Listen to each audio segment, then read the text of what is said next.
Nokia is hiring software experts, testing new products and seeking sales partners as it plots its return to the mobile phone and consumer tech arenas it abandoned with the sale of its handset business. Once the world's biggest maker of mobile phones, the Finnish firm was wrong-footed by the rise of smartphones and eclipsed by Apple and Samsung. It sold its handset business to Microsoft in late 2013 and has since focused squarely on making telecoms network equipment. Now Nokia boss Rajeev Suri is planning a comeback. He must wait until late 2016 before he can consider re-entering the handset business, after a non-compete deal with Microsoft expires, but preparations are underway. The company has already dipped its toe into the consumer market.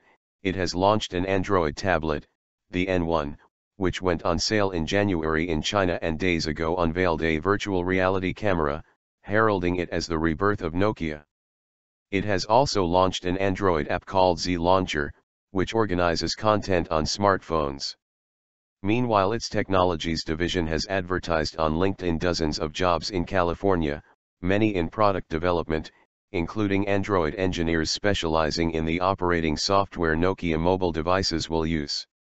Nokia had also planned to lay off about 70 people at the division according to a May announcement, but a company source told Reuters that the figure had since been halved. Patent trove. Nokia itself is not giving much away about its preparations, beyond saying some staff at the 600-strong technologies division are working on designs for new consumer products, including phones, as well as in digital video and health. But it will not be easy to claw its way back to relevance in the fast-changing, competitive mobile business where Apple has been scooping up nearly 90% of industry profits, nor for it to carve out a place in electronics.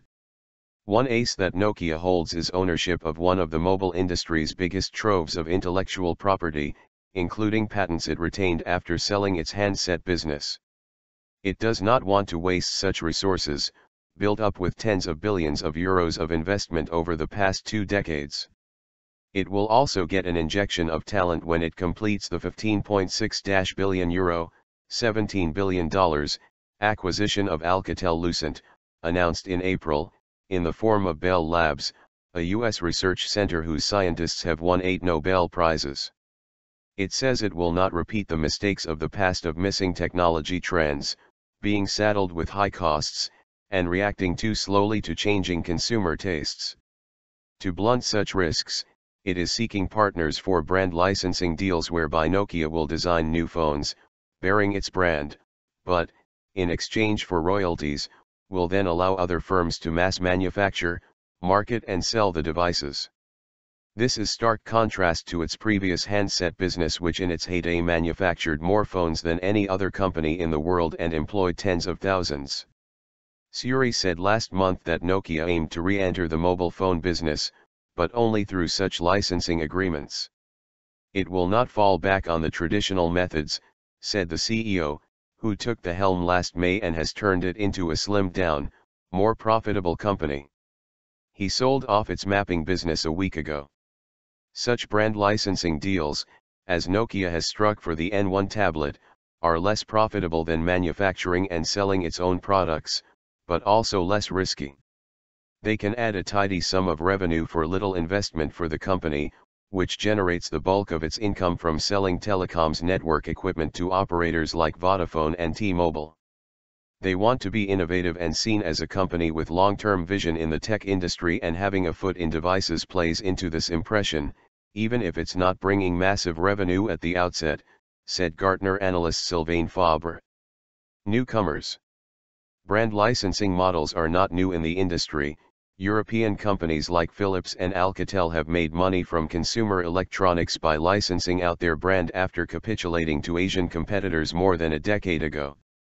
But given the crop of newcomers like China's Xiaomi and India's Micromax, it may not be possible for Nokia to reproduce even the minor successes that Philips and Alcatel were able to achieve by renting out their brand.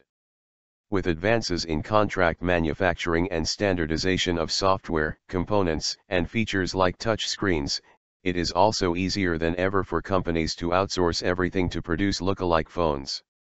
We only see this competitive pressure intensifying in coming years, said CCS Insight Mobile analyst Ben Wood. Barriers to entry in the handset market are lower than ever and almost anyone can enter the smartphone market. The strength of the Nokia brand, crucial to the success of such licensing deals, is also open to debate. The company says its brand is recognized by 4 billion people. But, after being consistently ranked as one of the world's top 5 brands in the decade up to 2009 according to market researcher Interbrand, it has since nosedived and now looks set to disappear from top 100 lists. A brand is quickly forgotten if it is absent from the consumer business, said former Nokia executive Anssi Vanjoki, a professor at Finland's Lappeenranta University of Technology. The brand will not help much if the product is similar to what is already being sold out there. But if there is something new and interesting to it, the old heritage may be helpful.